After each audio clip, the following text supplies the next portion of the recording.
Innal hamdalillah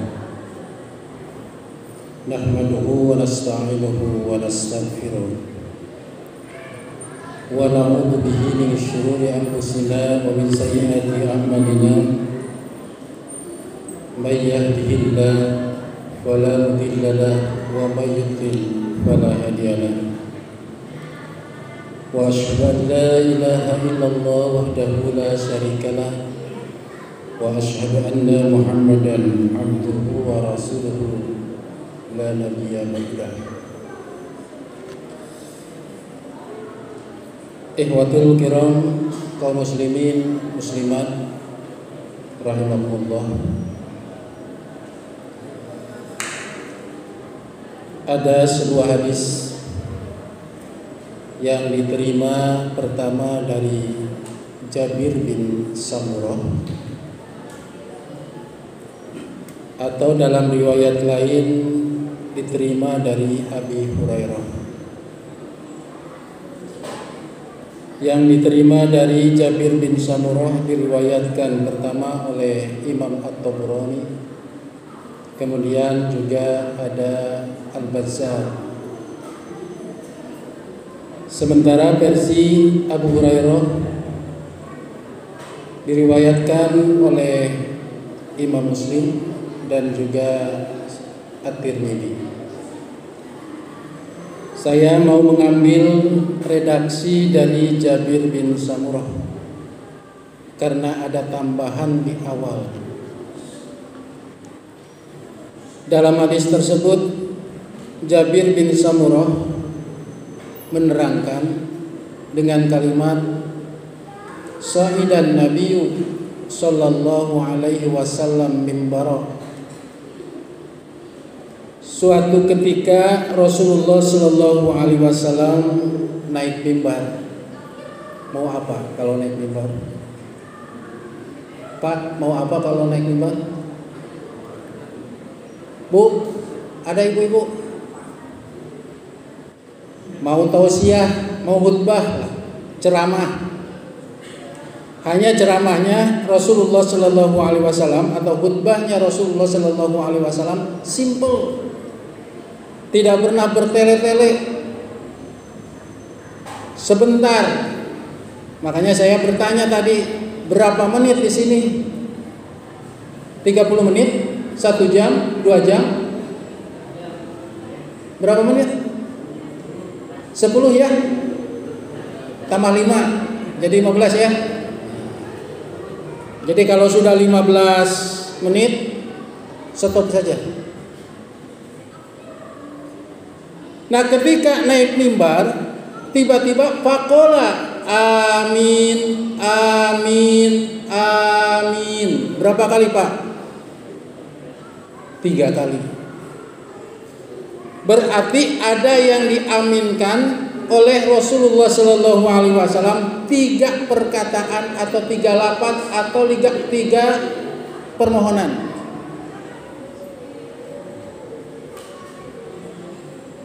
Oleh karena itu, para sahabat sudah memaklumi. Ketika turun dari mimbar karena tidak mendengar apa yang diaminkan oleh Rasulullah sallallahu alaihi wasallam, maka para sahabat bertanya. Kalau hanya terdengar amin, apa yang diaminkannya? Kalau tadi imam membaca Al-Fatihah kemudian diakhiri oleh kita semua termasuk imam membaca amin, karena memang begitulah.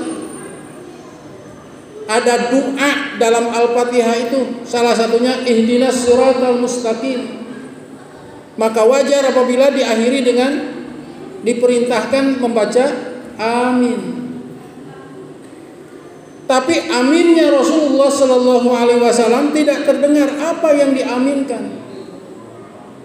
Oleh karena itu para sahabat bertanya ketika Rasulullah turun, falamma najala su'ila alaihi. Ketika sudah turun dari mimbar, sudah selesai khutbahnya, beliau ditanya tentang amin yang 3 kali itu. Lalu Rasulullah Shallallahu Alaihi Wasallam menjawab, Atani Jibrilu, ketika aku naik mimbar datang kepadaku malaikat Jibril. Berarti sahabat tidak melihat malaikat Jibril itu datang, dan juga tidak mendengar apa yang diucapkan oleh malaikat Jibril. Tapi para sahabat tidak protes. Sekalipun kata Rasulullah, Atani Jibrilu, barusan datang kepadaku malaikat Jibril. Tapi bukan Jibril yang sudah meninggal di Mahoni, Senen, yang ada kerajaan ya, kerajaan Eden. Sebelum Ramadan dia mati. Jadi di Indonesia komplit ada yang meninggal itu malaikat Jibril, bisa dikuburkan di Indonesia. Para nabi juga banyak yang mengaku nabi. Dari mulai pelatih badminton katakanlah, sampai tukang cukur di Cicalengka, Bandung, mengaku nabi. Tapi aneh, ada saja pengikutnya ya. Padahal kata Rasulullah sudah diponis la nabiyya ba'di, tidak ada nabi setelahku. Ini membuktikan nanti akan ada yang mengaku nabi. Makanya Rasulullah membatasi, tidak ada lagi nabi setelah. Bahkan di zaman nabi pun, di zaman sahabat pun ada yang mengaku nabi, penerus Nabi Muhammad sallallahu alaihi wasallam. Di antaranya Musailamah yang disebut dengan Al-Kadzdzab. Kesininya dari Inggris, Pakistan, India, Mirza Ghulam Ahmad. Tapi para sahabat tidak protes, sekalipun tidak melihat malaikat, karena yakin apa yang disampaikan oleh Rasulullah Shallallahu Alaihi Wasallam benar adanya. Inilah hebatnya para sahabat ketika diucapkan, dikatakan atau keluar dari mulut Nabi Muhammad Shallallahu Alaihi Wasallam, mereka yakin itu bukan hanya perkataan biasa, tapi melalui firman Allah Subhanahu Wa Taala, pemberitahuan dari Allah Subhanahu Wa Taala. Tidak ada yang protes. Ketika Rasulullah mengatakan Atani Jibrilu, barusan datang kepadaku Jibril. Faqala, yang pertama malaikat Jibril itu mengatakan Ragima anfu imri'in, dalam lafaz. Nah, kalau riwayat dari Abu Hurairah dari mulai itu tidak ada so'idan Nabiyu sallallahu alaihi wasallam alal mimbar. Dari ragima anfu ada memakai rojulin, ada imri'in. Ragima itu artinya tersungkur.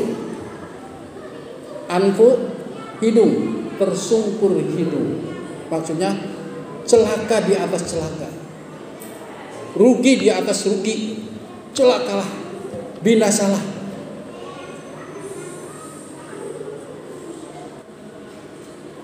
Bagi orang man ata Ramadana, yang kedatangan bulan Ramadan, seperti sekarang sudah datang bulan Ramadan, falam yughfar lahu, tapi tidak mendapatkan ampunan dari Allah. Sungguh merugi sekali orang yang kedatangan bulan Ramadan tapi tidak mendapatkan ampunan dari Allah. Padahal kalau kita buka bab Ramadan, amal-amal yang dikaitkan dengan Ramadan, amal-amal utama yang dikaitkan dengan Ramadan, yaitu siamnya, puasanya, qiyamul Ramadannya, bahkan Lailatul Qadarnya, bermuara kepada ampunan. Contoh dalam hadis riwayat Imam Bukhari. Tentu kita sudah sama-sama hafal hadis ini, atau redaksi hadis ini, kutipan hadis ini. Man soma Ramadana imanan wa ihtisaban ghufira lahu ma taqaddama min dhanbihi.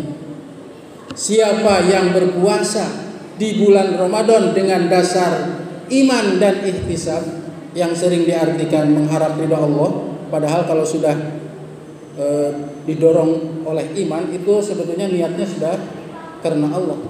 Ihtisab itu lebih kepada penuh perhitungan, hisab. Jadi ketika mau berbuat ini mengurangi nilai puasa enggak? Akhirnya kalau mengurangi ditinggalkan.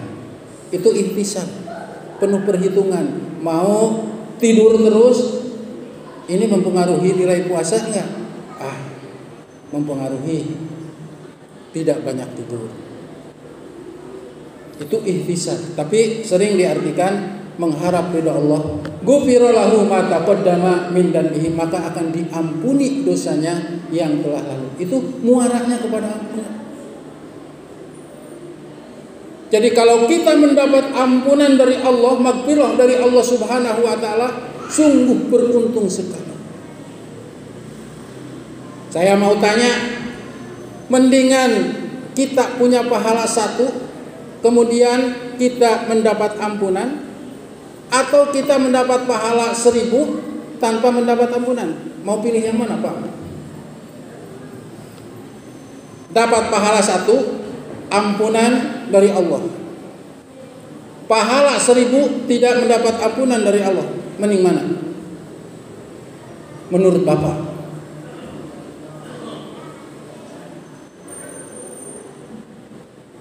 Pak, mending mana? 1 dapat ampunan, 1000 tidak mendapat ampunan. Mending mana?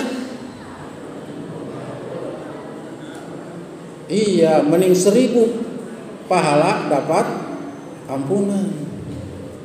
Tapi kalau harus memilih, seandainya mendingan 1 pahala dapat ampunan. Artinya kita tidak mendapat dosa, pahala terus, daripada 1000 ini tidak dapat ampunan. Mungkin dosa kita lebih besar dibandingkan dengan pahala kita.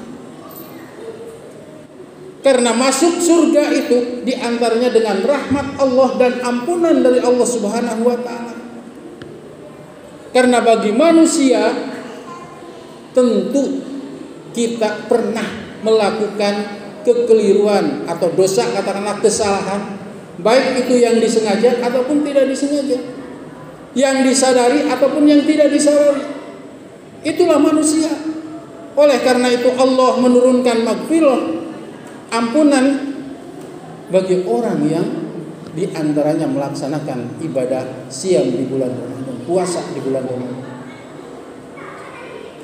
Qiyam Ramadan bermuara pada ampunan. Man qoma ramadana imanan wa ihtisaban ghufira lahu ma taqaddama min dzambihi. Siapa yang tarawih, katakanlah salat tarawih, yang ini merupakan penamaan ulama.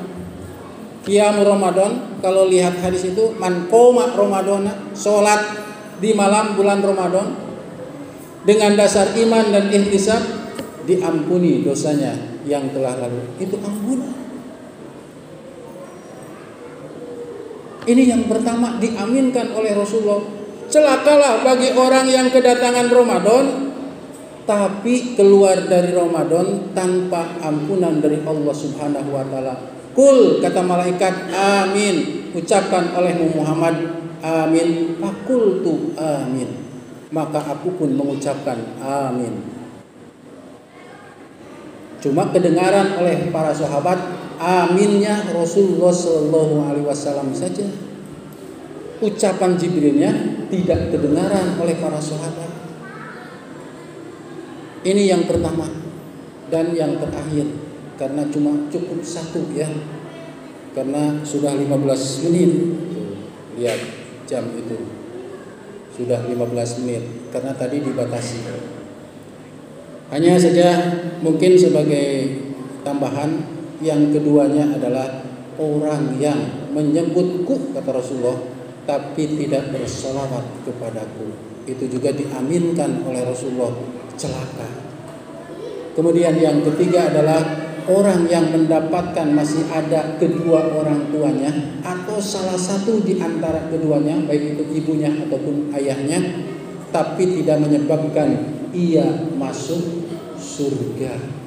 Artinya dia tidak berbakti sekalipun ibunya ada, ayahnya ada, bahkan menyia-nyiakan kedua orang tuanya. Itu rugi sekali. Maka Rasulullah mengaminkan orang yang menyia-nyiakan ibunya, orang yang tidak menyebabkan dia masuk surga dengan penyebab ibunya atau orang tuanya, bapaknya. Mudah-mudahan kita terhindar dari yang diaminkan oleh Rasulullah Sallallahu Alaihi Wasallam, baik itu masalah Ramadan ataupun yang sholawat ketika disebut Rasulullah Sallallahu Alaihi Wasallam, ataupun kita tidak berbakti kepada kedua orang tua. Mumpung masih lama Ramadan kita, masih beberapa atau baru hari keberapa sekarang? Hari ke-7, hari ke-8? Ke-7 ya? Ke-6. Kalau malam ke-7 ya? Masih banyak waktu untuk membenahi dalam ibadah kita atau memaksimalkan di bulan Ramadan ini. Aku qouli hada astaghfirullaha li wa lakum. Rabbana atina fid dunya hasanah wa fil akhirati hasanah wa qina adzabannar. Amin ya mujibas sa'ilin walhamdulillahi rabbil alamin. Wassalamualaikum warahmatullahi wabarakatuh.